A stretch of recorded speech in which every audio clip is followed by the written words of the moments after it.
Welcome to Earth Empaths.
Okay. Hi, Claudia. How are you today?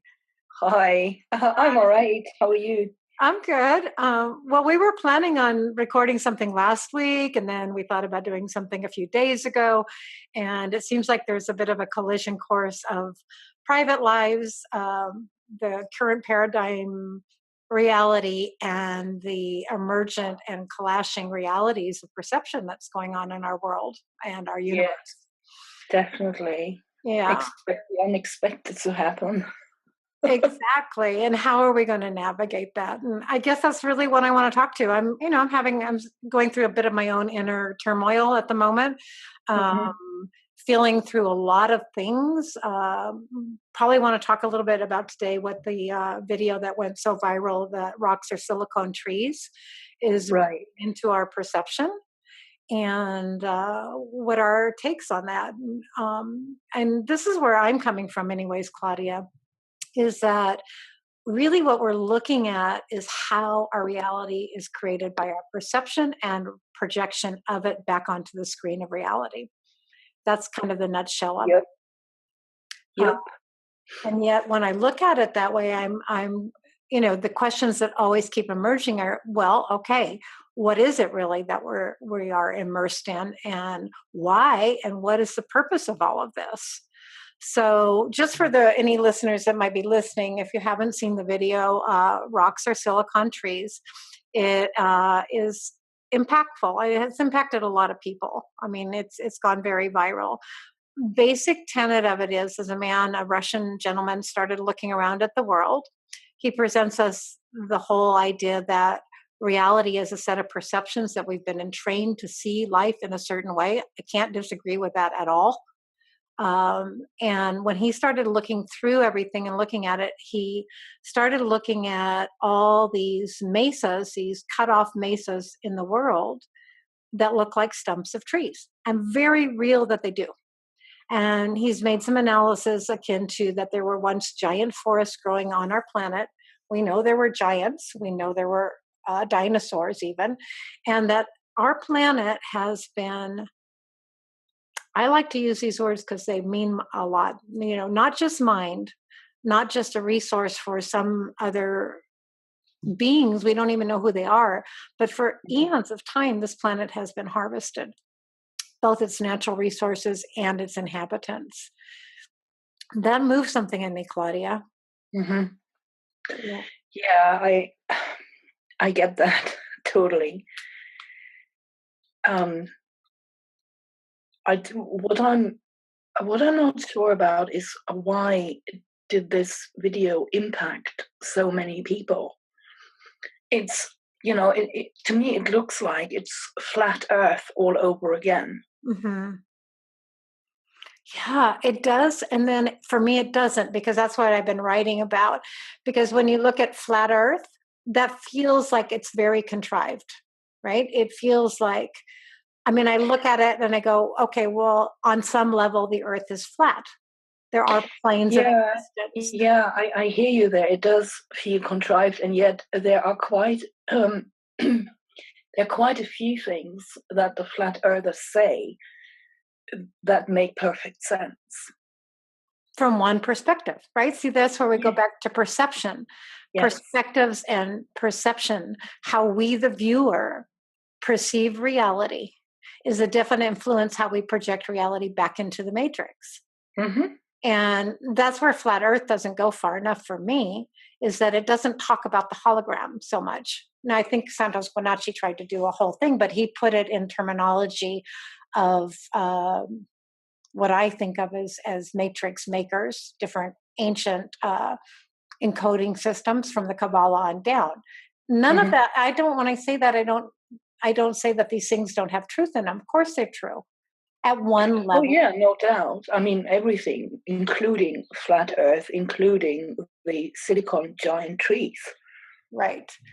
So what impacted me though with the silicon giant trees is that it opened up a field of perception I hadn't had.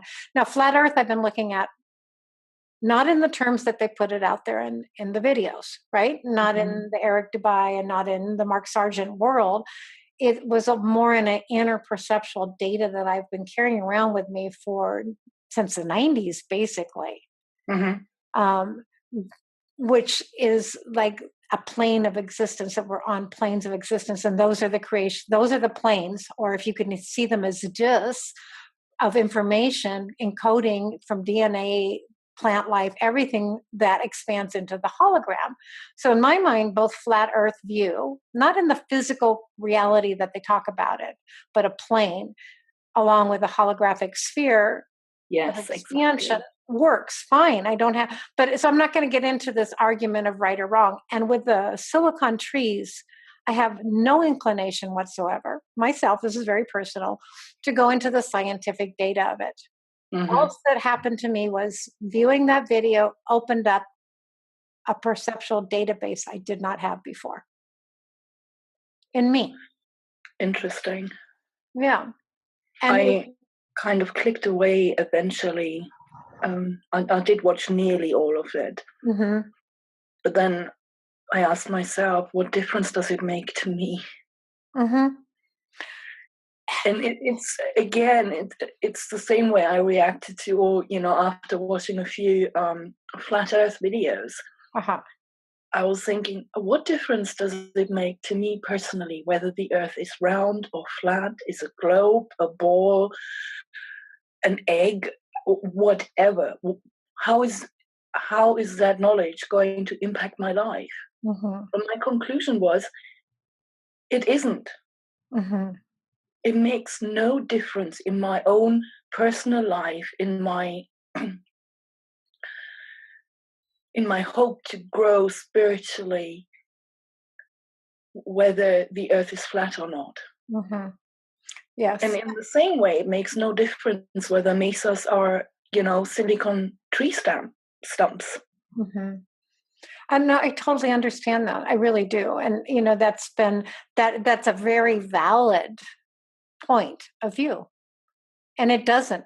For me, the only difference that either of those or the Mandela effect or whatever, what's pricking away at me is perception. Human potential of perception, imagination. Yeah. That's the piece that I want to bring forward here. Mhm. And so I can actually more easily look out at these mesas, and I've been driving past them for many, many years here where I live in Mexico.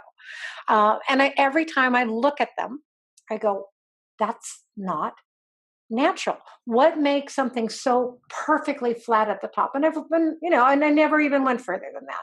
So I can see that there is a world that existed. And I can see Oh, that, absolutely. right? And we all can. And the movie Avatar, of course, brings that very vividly Yeah. to our minds, where we were living in this extraordinary, very light world. And that's why I even like the idea of silicon, because when I think of silicon as the foundation or the matrix holder, we're looking at a carbon reality right now in our world. I Mm-hmm. think silicon can hold, no, I don't want to say more information, but it has a more fluid neural connectivity, and it's Yeah. lighter as a Yeah. material. So all of those things make sense to me. I'm not a geologist. I'm not a scientist. I'm not any of those things. And so, you and I have had conversations and we've done sessions where we've seen the world where it actually vibrates in a different color spectrum. Exactly. Yeah. And so that's what this particular video, I did, the way he presented it and the stupid scientists and all of that, that was all done to catch attention. I was Mm-hmm. more at a response in me, which again, and we've all talked about this, it brought me into some very deep trauma. Mm-hmm. Right, and a loss of a life, or loss of at the hands of something that is a mechanism or mechanical and destructive. And if you Yeah. think about what it would take, either laser technology, machinery, uh, and I have seen in my mind's vision, and we have talked about this in a few sessions where I keep seeing these giant machines. Where are these Mm-hmm. giant machines come from? Well, if you Mm-hmm. replicate down to our world right now, we have these huge mining operations all over the planet. Exactly. And as above, so below. So Exactly. So doesn't really take that much to go in the imagination to a giant world in a no, different not at all. sort of density, and to think, but see, what happened was, it's like, how long has this been going on here? I mean, we're talking millions of years now Mm-hmm. of the earth recovering, life forms taking form, and then something comes in through us, and don't leave us out of that picture, that rapes, pillages, takes all the resources, doesn't replenish, doesn't hold life sacred. And that's where I really, really, no matter where I turn inside my consciousness, no matter what somebody else's view or take on it that's the big looming question I have.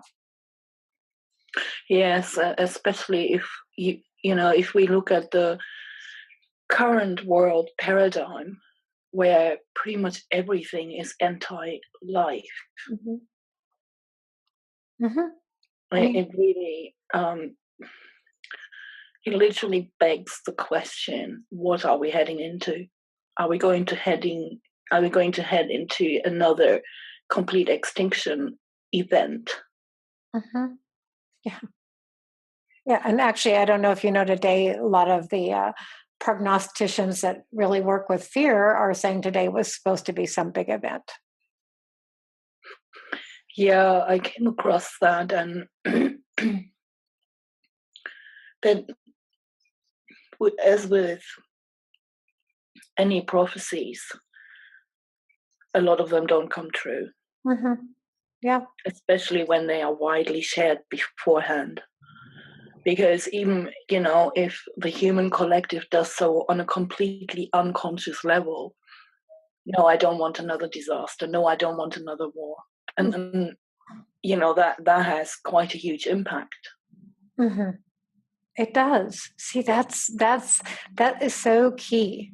And even to the extent of not even vocalized, but when a lot of times when we're doing our session work, or other people that I talk to that do similar type of work, those Mm-hmm. that have been able to Yeah. at least penetrate past the matrix reality into some of the deeper levels, Mm-hmm. it becomes apparent that the observer, the balance centered observer self that we all are, because that's where we connect with source, when it moves into a field of that nature, um, whether it's a prognosis, somebody's doing a prognosis or lining up a whole bunch of things in the astrology, and the signs are all pointing to one thing. When there's an observer, more than one, especially three would be the first triangulation in that. And then Mm-hmm. there are other nodes of different people doing this all across the planet now. We all pretty much know we're connected without knowing each other. It does have a change. It does change the outcome. Yes, absolutely. And all it takes to start is one single thought. Mm-hmm. Once that thought is there, it enters the morphogenic field. Mm-hmm. And then somebody who is very sensitive can pick it up when there is just that one thought. And from there on, it has that ripple effect, because then at first the very sensitive people pick it up. And then it becomes a stronger part of the field. Mm-hmm. And then more and more people pick it up. Mm-hmm. That is so vital. And this is vital for several reasons. One is you are what you're projecting through your thoughts, you're Mhm. responsible for, number one. Exactly. And this is the key to soul sovereignty is to accept that responsibility. And we've talked about radical responsibility and 100% responsibility and all of those terminologies. And this to me is one of those absolute truths, Yes, I agree. right? And once we, don't let me say right too many times, okay? One of my bad speech habits. Um, Yet that responsibility is in reflection to how aware you are. So, It is, yes. so if you're living life on the flat plane of existence, let's just call it that. It's really we're in a 3D world because we're seeing moving figures and all of that. But a lot of people still are thinking in the 2D fashion, right and wrong, Oh, yeah. and they can only project in a linear thought pattern. Which makes it pretty flat, as in, the meaning of not having much substance. Exactly. Well, that's a beautiful way to put it. So the more expanded or the more depth that you have in your perceptual field, the more 3D you really are. And then you start moving into the fourth and fifth dimensionals. And that's when I feel like that's when we start to get out of the right wrong paradigms and we start to get into dimensional thinking, dimensional viewing, and dimensional being. And Yeah. that substance, and at that point, the way you want to call it, within your own consciousness, you realize how absolutely connected you are to everything else. And that's going back to what you said. One thought Hmm. It's is all a it takes. I mean, is all that's, it takes. And then when a few of us come together, and we actually move out of thought in some way. Um, yes, but it's whatever you want to call it, it still takes place, first of all, in the mental plane. right. So this is Plane. That word again. it's okay. I think we need to try to find words to express this. Hmm. Um, so one could say thought or spark. When we get into the creation planes now, at that level of creation, which one could say is imaginary, one could say it's imagination, one could say it's creative, Hmm. illumination takes place there. You're the receiver. And so when that hits that thought plane or that thinking mind, proceeding from that then puts it into action, into the manifestation. Does that make sense at all? I'm Totally, following yeah. some. Mhm. And so if we're having our thoughts generated by television, AI, music, fear, we're allowing those thought patterns or thought forms to be regenerated through us. Hmm. Therefore, it takes us to step out of that, unplug from that, enough of our own energy back, claim ourselves. We have to reclaim our sovereignty so that we can allow this incredible intelligence that is life promoting, life giving, infinite, abundant, knows no such thing as scarcity to manifest through us in our thoughts, our words, and our deeds. Yeah, you do have to sort of own every single thought you ever think. Hmm. I think that's probably the hardest, because sure, it starts with looking back. I have to say, it starts with the simple stuff like, you know, questioning vaccination or the education system or something like that. But then as you remove each layer, you find more layers and they are deeper and deeper and deeper. Hmm. Exactly. Exactly. And And more neural subtle. programming is so vast. Mhm. It's incredible. You really got to hand it to them. They are freaking clever. Mhm. Definitely. at each level, as we're penetrating through them, one can call it depth perception. At the same time, it is also, I'm going to use a word that I rarely use, ascension perception. And by that I mean that the perceptual data that you are accessing is extremely deep, and with that also is what one could call the upward or the movement. I have to use these words to describe something. For me, the biggest co-opting or psyop with the word ascension is that it leaves out descending. It leaves out the other play. It divides us out. It says you have ascension. Yeah, of course. I mean, everything coming from the system is inverted. Mm-hmm. And that's another challenge for every individual on this planet is, to actually realize it and then turn it around until we see it for what it is rather than accepting what is presented. Mm-hmm. So the willingness to invert your own perceptions, the willingness to not buy into somebody else's hyperbole or own programming, because again, we're talking about programs here, all the programs that are running on our planet. It is such a fine line, if one could say that, to thread this needle right now, because they are very tricky. I get that. Yeah. They've penetrated very deep into the substrata of our existence here. And so it becomes, what you were saying earlier, just a few minutes ago, was how subtle it is. Oh yeah, I mean, more subtle than anything else I've ever come across. Mm-hmm. So in another way is like veils within veils within veils. Mm-hmm. Every time we think that we've, and this may be the ultimate place, is that this never is a never ending aspect of our soul growth right now. Or we hit some level where everything, it's like that puzzle that you put together and all the pieces at first, they just don't make any sense. Or Yeah. getting closer to a place where, when that one piece, if you've done jigsaw puzzles, you put that one piece on the board finally, and then the whole picture starts to develop from there. Mm-hmm. It feels like that's where we are. And it doesn't come through one person. I think this is something that many people that are just waking up, they want to find somebody to tell them what's going on. And that isn't going to happen. No, there is no one somebody. This is really a time of us being the avatars. And I mean the greater collective collaborative us. There is no single avatar that's going to move this particular age into the next whatever. I don't know what to call it. Next what would you call it, Claudia?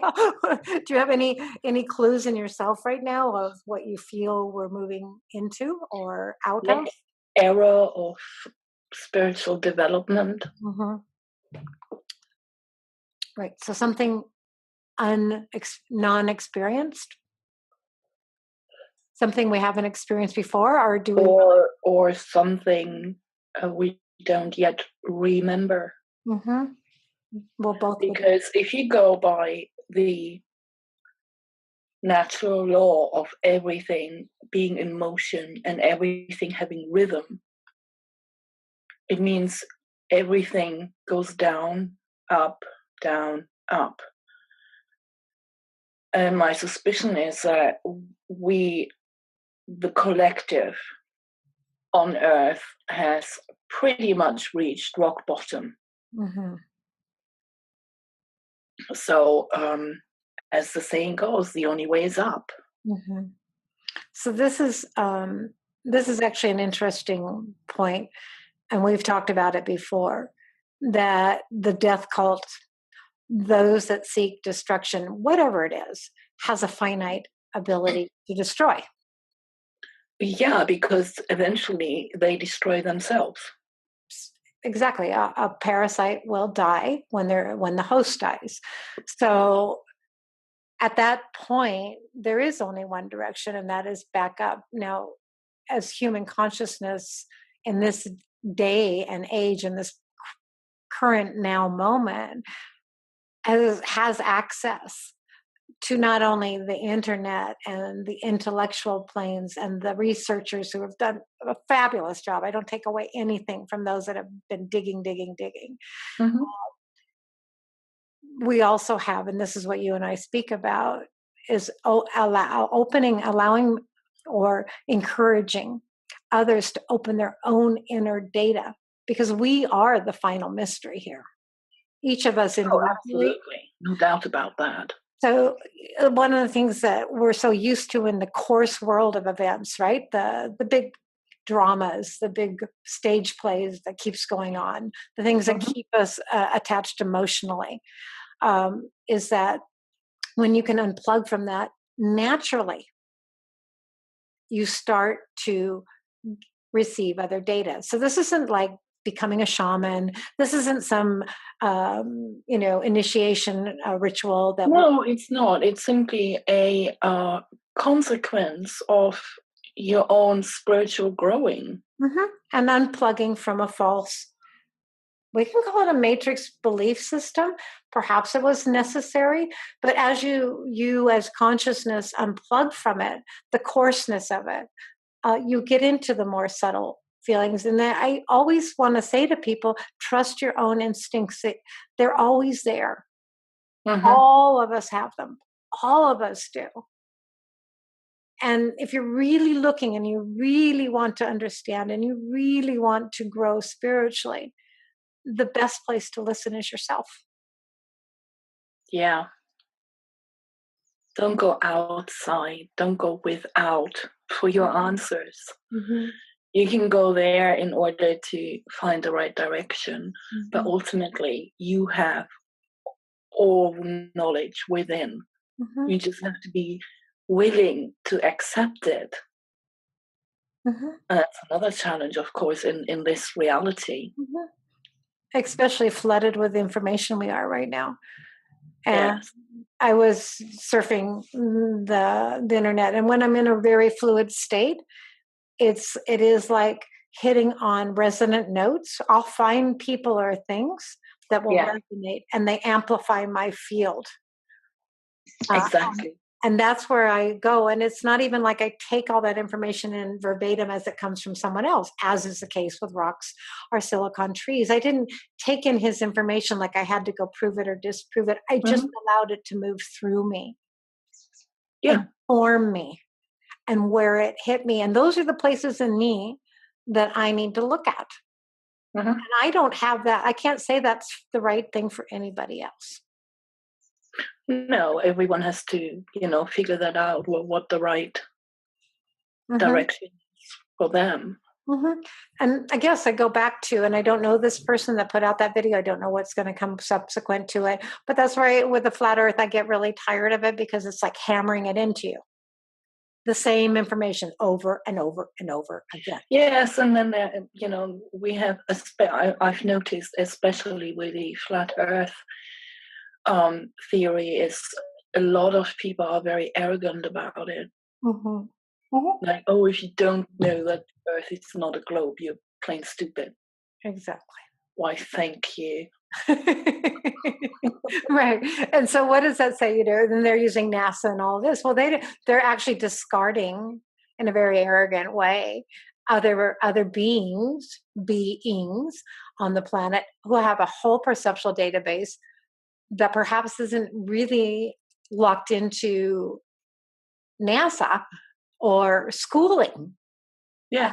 have penetrated in their own way, have had their own journeys, have unplugged enough so that they see things differently. And so, that's why I find it as such a psyop at its base level, because it does not empower people. It just simply doesn't. No, and it's basically, the very same behavior that the so-called experts display day in, day out, whether they Mhm. are medical doctors or spacecraft engineers. It doesn't matter. Mhm. It's exactly the same routine. Mhm. So, in keeping with, we have a listening audience right now, and one of the things that I'm becoming also tuned into is that our group, let's just say our group, and I mean all the groups that are reaching for truth, expressing their truth, um, giving out information freely, we're still talking to ourselves in a lot of ways. Right. Right. I mean, we are. I mean, we all sit there, Yeah, yeah, like I the know naughty what you dog, mean. we nod our heads and go, yes, yes, yes, yes. Yeah, we get it because we're tapped into a intelligence field or wave or galactic information, source information, however you want to describe it. We're tapped in enough to it that we're getting that information. Hmm. I'm going, okay, well, how do we step out of that and reach others? And it's like pushing our own bubbles, like just like moving it out a little bit. And so what I would say to anybody that might find us for the first time or just hasn't heard this type of expression before is like tune into how the world interacts with you. Because if you're still looking to other for an authority, I mean, it's so easy to see that, like you said, with doctors, with experts, with lawyers, with all of these people, they do not give you information. They really don't. They hold on No, to that information as currency. You have to buy this information from me. You have to buy that I know more than you do. and yeah, yeah, absolutely. And you can see that repeated in media and personalities and gurus and many, many things. It's a pattern. And then you have to ask yourself, why am I giving my authority, my divine sovereign authority, to some other person? And I just had Hmm. just, I'm going to keep it really simple, right down to, I had an encounter with a doctor the other day. My mother had an infection on her leg. We needed to get somebody to prescribe something because it wasn't going away. The woman's like, takes her blood pressure. I go, oh, what's her blood pressure? It's good. I go, what is her blood pressure? Oh, it's fine. I go, no, what are the numbers of her blood pressure? You see, but when we give away our authority, that person's also doing our bidding because they aren't giving us information. Yeah. What type of bacterial infection do you think she has? Oh, it'll go away with this cream. No, excuse me. Do you think there's a need to take a culture? You become an educated questioner also. Yes. And this is something that I guess is one of my personal frustrations is I see how easily people succumb to outside authority. Every all Yeah, because we are bombarded with outside authority. mhm. And yeah, so I just try to point out these patterns, and they go all across the board. The person that's out there in the media world right now telling you the way it is. Hmm. The person that out there says, I have some keys and I'm going to sell them to you. All of these things have and it doesn't mean there's not valuable information. I'm not like putting down people in that way. It's just that the person has to be the determinant one. Who am I listening to? What am I buying into? And what am I paying for? Yes, that's the huge thing. I mean, don't buy everything you're told. Hmm. And it seems like the more pompous an authority or an expert becomes, I mean, there are a great amount of people that's where they're at, isn't it? We need to have somebody Sadly. in a suit and a wig, a wig. Sorry, I don't know why I said that. I'm thinking of these judges in black robes or something, or these priests or whatever. It's just like, oh, take a deep breath. I just hope, putting this out here and actually kind of laughing about it. May it change something out there somewhere in somebody. They might wake up a little bit, see the farce that it really has become. So, anyways, Claudia, I mean, I'm sorry I went off on a Yeah, I mean, tangent there. do keep in mind that somebody in an expensive suit does not necessarily know any more than you do. No, quite often they're the biggest idiot around. Exactly. Yeah. Um, mm, I feel like we're on the verge of something. We're always on the verge of something, I suppose, at some level. Um, a lot of people have been talking about cataclysms, Nibiru again, big earth upheavals. How do you personally view that? Um, I don't have a definite opinion. There are possibilities such as we wake up one morning and the world will be a different place. That is possible, Mm-hmm. but somehow I doubt that will happen. Mm-hmm. Because from what I can tell, everything has to do with, I don't even like to use that word, but I can't think of anything else, consciousness, Mm-hmm. which is directly in proportion with ethics. And when I look around me, and I'm not talking about looking at the media, I'm, going to town and just be a little bit observant how people behave. I can't see any drastic overnight change And because most people are still inconsiderate, blind, and generally just interested in what's right in front of them, with no regard to others around them. mm-hmm. So I can't see any change happening suddenly. As much as I dislike anything to do with savior memes, I don't think humanity at the moment is in a place where it can save itself. I just can't see that. Mm-hmm. It's hard, isn't it? Yeah, and I doubt. I mean, if you look at the so-called powers that be, or rather their puppet masters,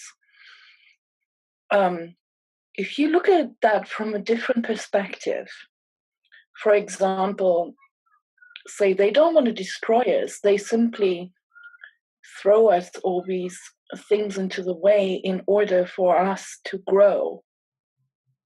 They hand us all these tools. mm-hmm.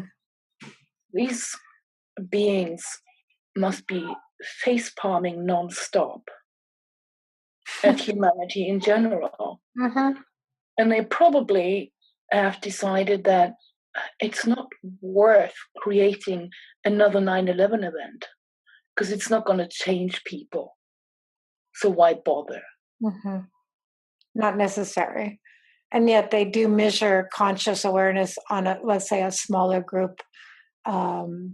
If we talk about the elite structure that's been the current controllers on the planet, they represent all the way down through, from those at the very top to the puppets, maybe 1% of humanity, to those that do the bidding, the bureaucrats, the ones at the upper echelons of the church of academia, all of those, the very few. And yet I could probably at this point speculate that there's another 1% of, if not more, of humans on the planet that are or let's say beings on the planet that are in a human form right now who have established in themselves. It's not just like I'm waking up, have established in themselves a rooted place in truth.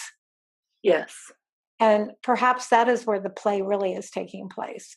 And the mass of humanity, which are those that are more concerned with their survival, their being accepted in their social group, all of the other things that I was for a long time in my life.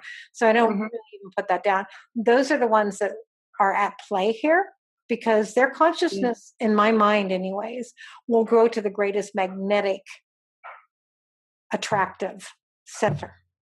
Right? Well, yes, because they're all followers.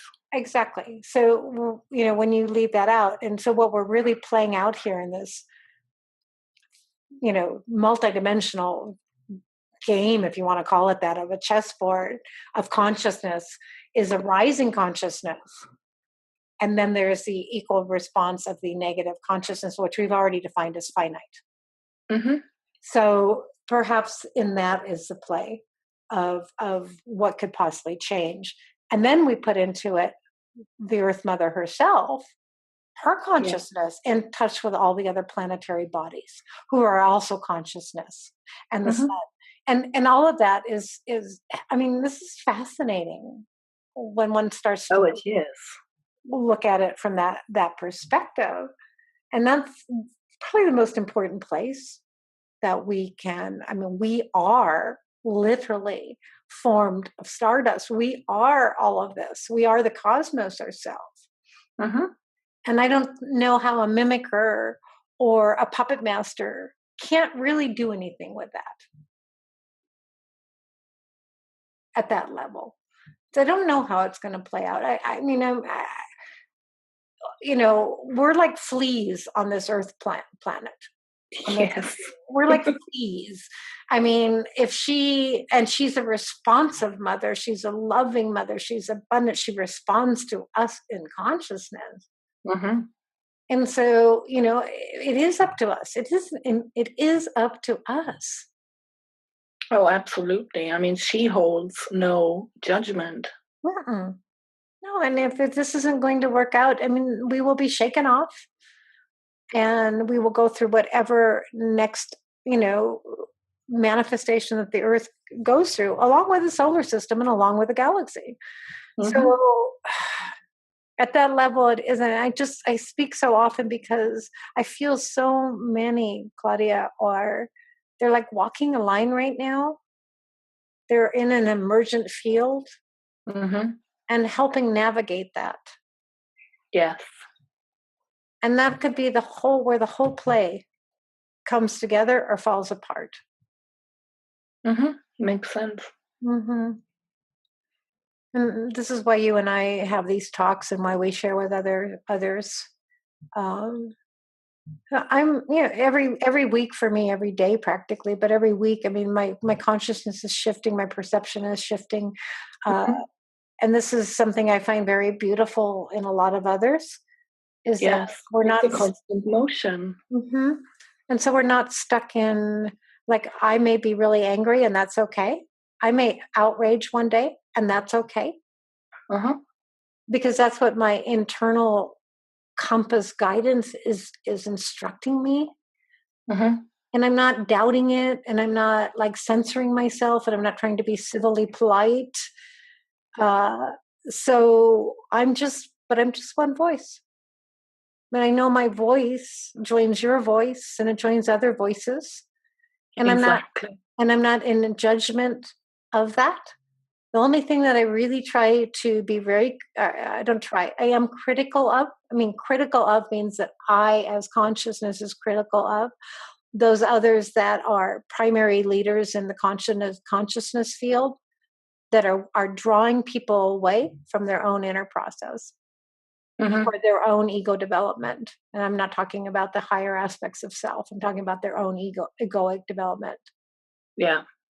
And so I will continue to speak on that as I'm called to. But other than that, mostly what I would ever want to share with anybody is to, you know, help strip away and plug them from a false matrix and dive into the abundance of this. Well, Lily calls it like the organic timeline. Yeah. It's life promoting, it's life giving, it's beauty, it's truth. It's like every quality that mystics, you know, have really talked about Mm-hmm. throughout our existence here. It's in our poetry, it's in our artwork, it's in our song, it's in that aspect of us. Planting a seed. Yeah, how many actions, if you're in a consciousness is somewhat expanded, every act you take is an act of consciousness. Planting a seed. Yes, absolutely. And make sure it's not an act of war. Mm-hmm. Mm-hmm. So I'm going to ask, you know, going back to that we are responsible for all our thoughts. And people would ask this: when you find call it a warlike or competitive or agendic type thought come into your world or into your mind, how do you Hmm. how do you and how would one handle that? How do you not how do you process it? Because it's happening. I can only speak for myself, of course.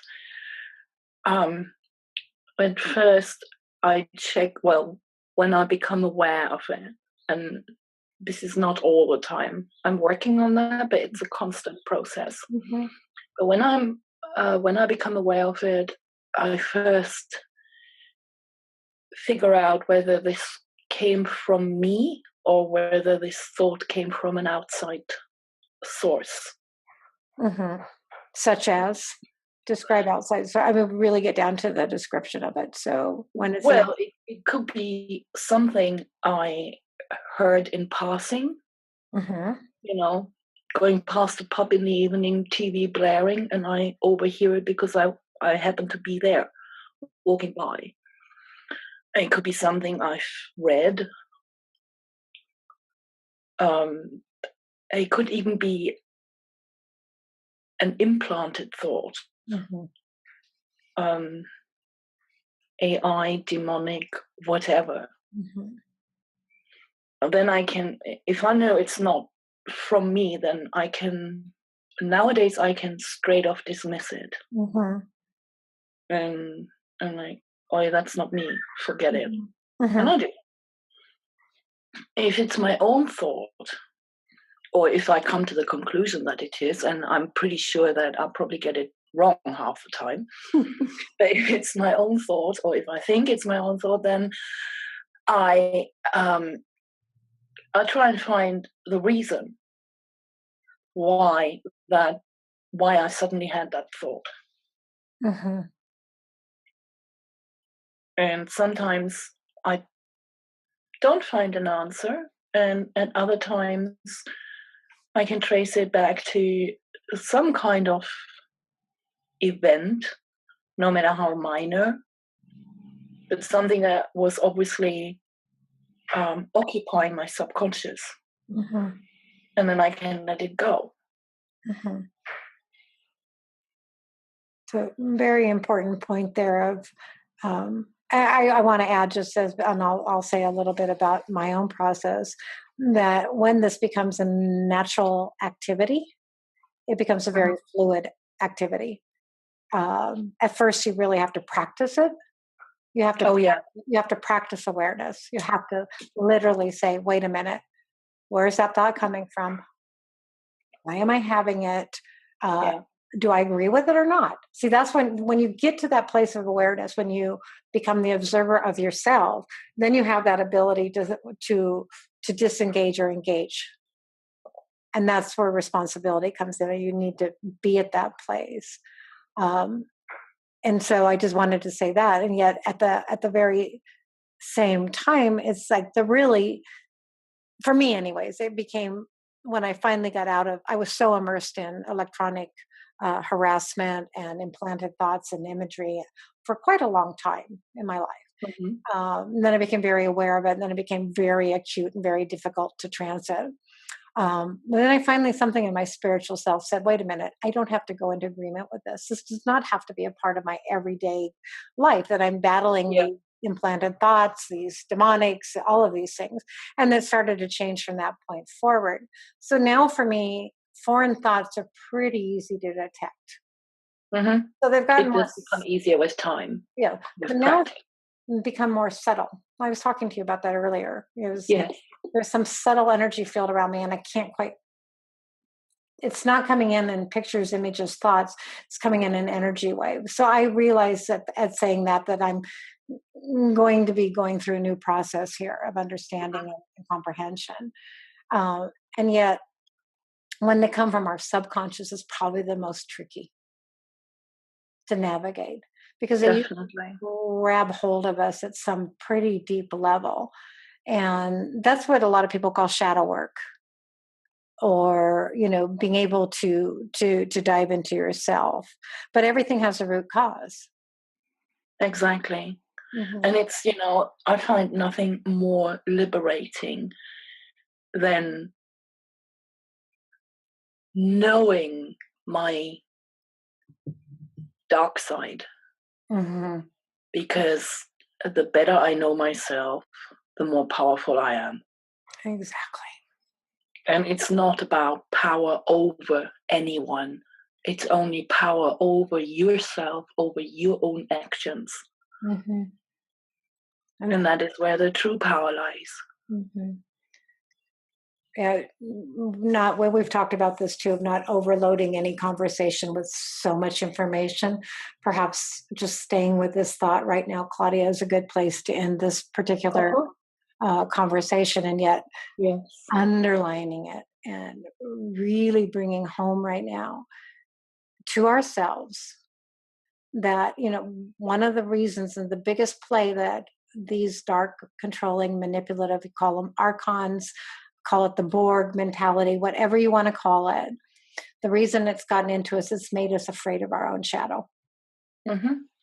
And it is within the shadow where knowing yourself there. And so people that won't deal with their shadows because they're afraid of themselves. Mm-hmm. They really are. They're afraid of themselves and they're afraid of their own power. And I want to point out here, where there is light, there are shadows. Mm-hmm. It's inevitable. Mm-hmm. Yes. So it is an invitation, and we do what we do. We are both fortunate in a way that we don't have to go to work every day, and we're not so locked into the matrix that we've freed up enough energy to be in conversation. There are so many people out there right now that are so willing to but perhaps function as guides, as holding a field open basically is the thing that I see the most, that we can be able to hold a field open for another person to have a reflective reality of themselves. So it's like clearing a field so that when somebody's sitting in that field and you're holding it for them, whether you're talking to them or you're just holding it, is that the reflection becomes clearer and clearer. Does that make sense? Mm-hmm. Totally. Yeah. So we're not like therapists. We're not doing anything like that. But and I connect with you, and then you connect with many others, and I connect with many others. And for me, that is the primary. I want to say action, but doesn't quite cover it. Path. And of an expanded awareness that's happening right now. So there's another network, much more akin to nature and nature's networks of communication, communion, nonverbal even, that like trees. Yes, like trees, that I'm very aware of. I'm becoming more aware of, more in tune to. Simply, it's so simple. It's not mystical. It's not magical even. I mean, it's all been turned into like woo. It's just like we know. Like I can feel you some days so acutely. Like I just know what's going on in your world. And I don't make a lot out of it. I don't make a drama out of it. I don't feel like I have to fix anything. I'm just aware. Exactly. Or I'll become aware of somebody else that I know. And it's like my inner guidance says, just say hi to them today. And it's becoming that way more and more all the time. And it's not me and Claudia. It's not any guru out there this time. This is about all of us.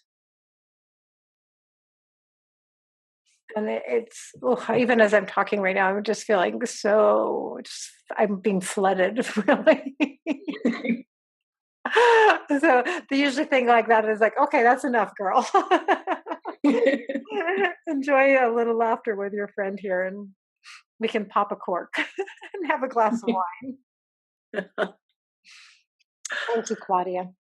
Thank you. That was quite beautiful. And let's call it here. And this is, this is raw. This was not planned. This is just here. And we'll put it out as our offering today. Yep. I love you so much. And I love you.